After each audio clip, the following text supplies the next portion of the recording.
केंद्र सरकार के पास एक ऐसा हथियार है जिससे वो किसी भी समय लोकतंत्र की हत्या कर सकते हैं, जिसका नाम है प्रेसिडेंट रूल। और ऐसा कई बार किया गया है। उदाहरण के लिए 1966 से लेकर 77 तक केंद्र की कांग्रेस सरकार ने भारत में 39 टाइम्स प्रेसिडेंट्स रूल लगाया अलग अलग स्टेट्स में। और इसके बाद जब जनता दल की सरकार आई तो उन्होंने भी ऑपोजिशन की 9 स्टेट्स पर प्रेसिडेंट रूल लागू किया। उदाहरण के लिए राजस्थान में मेजॉरिटी वाली भैरों सिंह शेखावत सरकार को हटाकर केंद्र ने लगा दिया प्रेसिडेंट रूल। सिमिलरली केंद्र में जब जनता दल की सरकार थी तो उन्होंने बिहार की जगन्नाथ मिश्रा की सरकार को हटाकर वहां लगा दिया प्रेसिडेंट रूल। देश में सबसे ज्यादा 11 बार प्रेसिडेंट रूल लगाया गया है मणिपुर में, और आजाद भारत में अब तक 134 टाइम्स अलग अलग स्टेट में प्रेसिडेंट रूल लगाया जा चुका है। केवल 2 स्टेट्स ऐसी है जहां पर आज तक प्रेसिडेंट रूल नहीं लगाए, वो भी क्योंकि कुछ ही साल पहले बनी है, छत्तीसगढ़ और तेलंगाना। अब ये प्रेसिडेंट रूल लगाया कैसे जाता था? सबसे पहले गवर्नर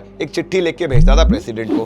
प्रेसिडेंट एक घोषणा पत्र जारी करता था। ये घोषणा पत्र अगर दोनों हाउसेस लोकसभा और राज्यसभा में मेजॉरिटी के साथ पास हो जाता था तो स्टेट में प्रेसिडेंट रूल लागू किया जा सकता था। और लोकसभा और राज्यसभा में आपके पास मेजॉरिटी है तो किसी भी स्टेट में आप प्रेसिडेंट रूल लगा सकते थे। फिर आता है साल 1994 जब कर्नाटका की मुंबई सरकार गिरी और वो इस मामले को ले गए सुप्रीम कोर्ट तक, जहां 9 जजेस की बेंच ने इस पर कुछ स्ट्रिक्ट रूलिंग दी, और तब से प्रेसिडेंट रूल के जो ये इंसिडेंट्स हैं उसमें काफी कमी आई है। पिन्ड कमेंट में आपके लिए कुछ और जानकारी छोड़ रहा हूं, कौन कौन सी स्टेट्स में कितनी बार और किस किस ईयर में प्रेसिडेंट रूल्स लगे हैं, नीचे चेक करते जाना।